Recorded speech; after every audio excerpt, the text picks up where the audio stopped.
Time magazine just announced the 100 most influential people of 2025. Wait, why is Blake Lively there?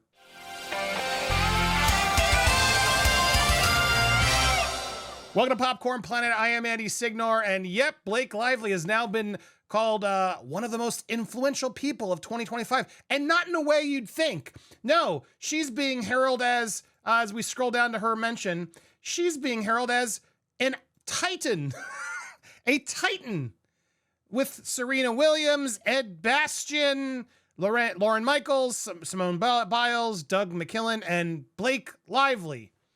Yeah, you know, one of the big titans of 2025. She really did so much to earn that title this year. So why did she get this title? Well, let's look at it, shall we? I don't know the Blake Lively of the red carpet or the Met Gala. I never watched Gossip Girl. The Blake Lively I know is a philanthropist and a student of our country's most intractable problems.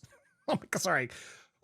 She and her husband, Ryan Reynolds, reached out in 2019 to make a contribution to the NAACP Legal Defense Fund. I'd been getting a few of these calls as our work fighting against voter suppression and police brutality was receiving national attention. I'm always curious about the kind of research famous people do before they make the cold call to offer their support. The ones I've remained in close relationship with are those who, like Blake, really did their homework. I admired immediately her curiosity and her sincere work to understand the conditions that shaped the country. I remember an early conversation in which she expressed frustration that so much of our nation's history was not part of the instruction she had received as a student. Her commitment to filling those gaps and becoming the most fully informed and prepared citizen is what I appreciate most about her. Blake is a serious person. She's a risk taker, and she's committed to moving this country forward for her children and for mine. Oh my gosh. So she's here because she made a contribution of $200,000 to the NAACP Legal Defense Fund, amid criticism for previously having their wedding on a former plantation. So let me get this straight. She is one of 2025's most influential people because she gave a PR donation because she got backlash due to her wedding that was on a clear plantation. That's what we're doing here. Interesting. Got it. Literally, that's the click over from there, because she made a contribution in 2019 to the NAACP. Now, why did she give that contribution? Again, because she got married on a plantation. Now, her and Ryan Reynolds have gone out there and tried to combat this narrative. They've been out there a while now, apologizing for the plantation wedding. What we saw at the time was a wedding venue on Pinterest. What we saw after was a place built upon devastating tragedy. Now, look, I know many have done the homework and done the research on this plantation. It's very clear what it is. The slave house, all of it. It's all very clear. Anybody who goes there, anybody who calls this place, it's not like they hide it from you. You have to be pretty dumb to not understand what actually happened there.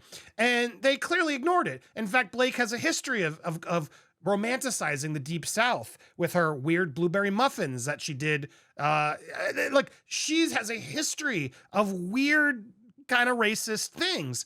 And so it doesn't surprise me that people called her out. Well, they called out Ryan Reynolds especially. And this was, now I'm going way back. Now we're in 2018, because when the wedding happened in 2012, it kind of just went under the radar. No one really cared as much back then, which is kind of effed up, but whatever, times have changed. And I think rightfully so. This one deserves to be called out. And in 2018, it was called out. So Ryan Reynolds made this tweet: "Believe the hype. All hail the king. Wakanda forever," is what Ryan Reynolds tweeted out.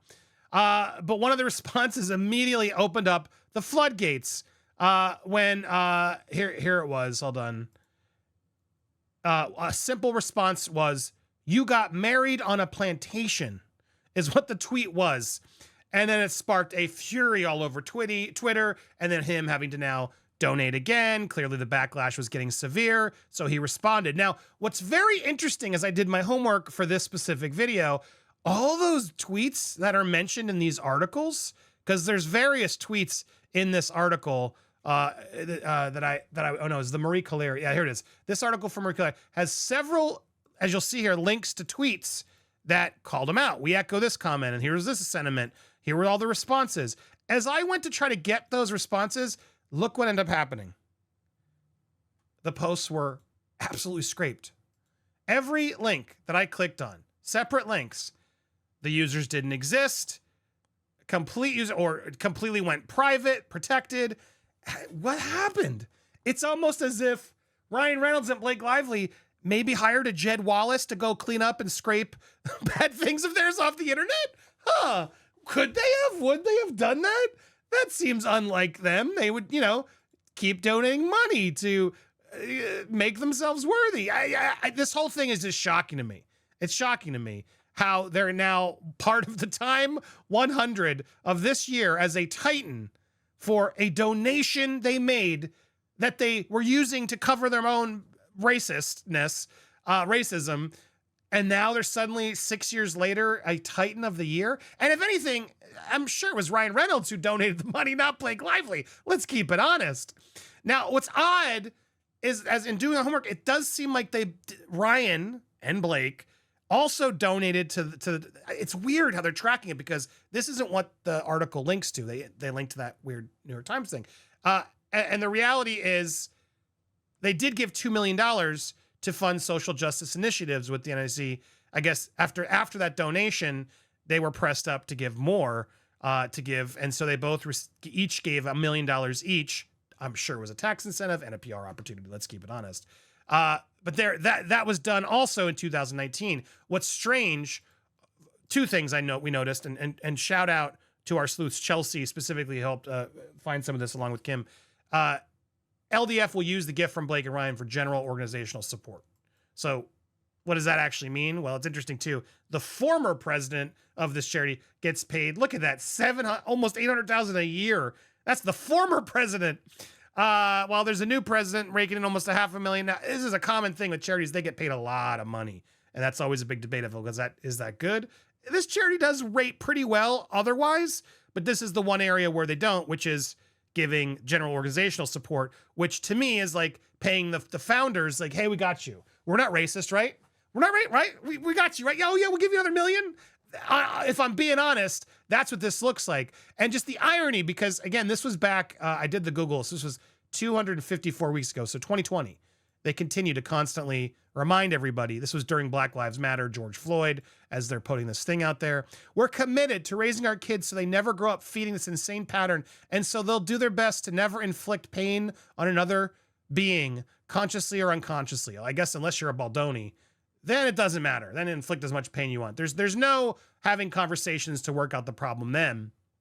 Only when it's a huge social movement and you have already previously been labeled racist for racist muffins and plantation weddings, then you got to work overtime to make it work right. So this whole thing is just so messed up. So yes, they've apologized. It is what it is. They've donated a lot of money, but I just find the whole thing so damn hypocritical. And it's so odd how now all these users are just gone.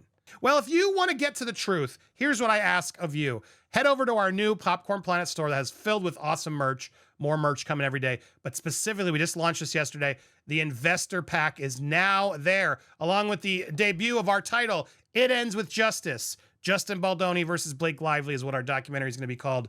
And you can get the first shirt, an exclusive shirt and sticker pack, along with a credit on the documentary. You will be credited as an investor if you buy this investor pack.